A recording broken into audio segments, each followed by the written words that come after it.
నరసన్నపేటలో కూటమి పార్టీ నేతల మధ్య లుకలుకలు మొదలయ్యాయా? ప్రభుత్వంపై ప్రతిపక్షాలు విమర్శలు చేస్తూ ఉంటే అక్కడ మాత్రం అధికార కూటమిలోని భాగస్వామ్య పార్టీల నేతలే బహిరంగంగా అసంతృప్తి వ్యక్తం చేస్తున్నారు. ప్రభుత్వ కార్యక్రమాలు, శంకుస్థాపనలు, అధికారిక వేడుకల్లో తమకు సరైన ప్రాధాన్యత ఇవ్వడం లేదు అంటున్నారు.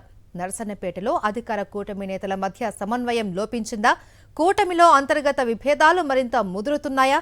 ఇదే చర్చ రాజకీయ వర్గాల్లో మొదలైంది. శ్రీకాకుళం జిల్లా నరసన్నపేట నియోజకవర్గం 2024 ఎన్నికల్లో కూటమి అభ్యర్థిగా టీడీపీకి చెందిన బగ్గు రమణమూర్తి విజయం సాధించారు.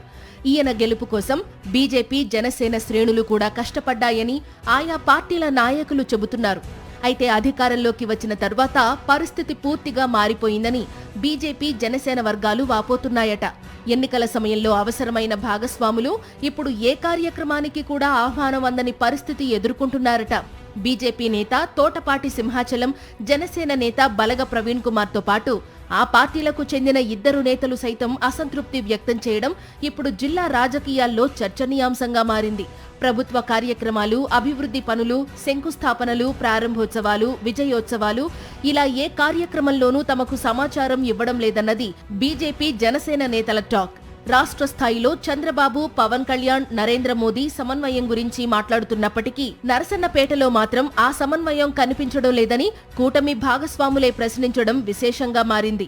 పిలవని పేరంటానికి ఎలా వెళతామంటూ బీజేపీ, జనసేన నాయకులు చేస్తున్న వ్యాఖ్యలు ఇప్పుడు కూటమి ప్రభుత్వంలో అంతర్గత అసంతృప్తికి అద్దం పడుతున్నాయని రాజకీయ వర్గాలు చర్చించుకుంటున్నాయి. నరసన్నపేటలో కూటమి పార్టీల మధ్య సమన్వయం లోపించిందని, బీజేపీ, జనసేన నాయకులకే గుర్తింపు లేకపోతే సాధారణ కార్యకర్తల పరిస్థితి ఎలా ఉంటుందనే ప్రశ్నలు తలెత్తుతున్నాయి. 2 ఏళ్ల పాలనలో అభివృద్ధి కంటే అంతర్గత విభేదాలే ఎక్కువగా కనిపిస్తున్నాయట. ప్రజా సమస్యల పరిష్కారం కంటే రాజకీయ ఆధిపత్య పోరాటాలపైనే అధికార పార్టీ నేతలు దృష్టి పెట్టారని ఆరోపిస్తున్నారు.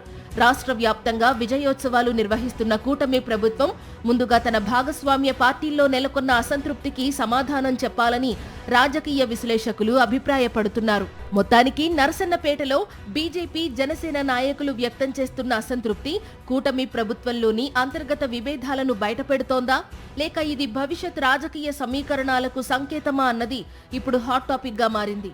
కూటమి ప్రభుత్వంలో నిజంగా సమన్వయం ఉందా, లేక విజయోత్సవాల వెనుక విభేదాలు దాగి ఉన్నాయా అనే ప్రశ్నలకు సమాధానం చెప్పాల్సిన పరిస్థితి అధికార పార్టీపైనే ఉంది. మరిన్ని అప్డేట్స్ కోసం ఛానల్ను సబ్స్క్రైబ్ చేయండి. నోటిఫికేషన్స్ కోసం బెల్ ఐకాన్ పై క్లిక్ చేయండి.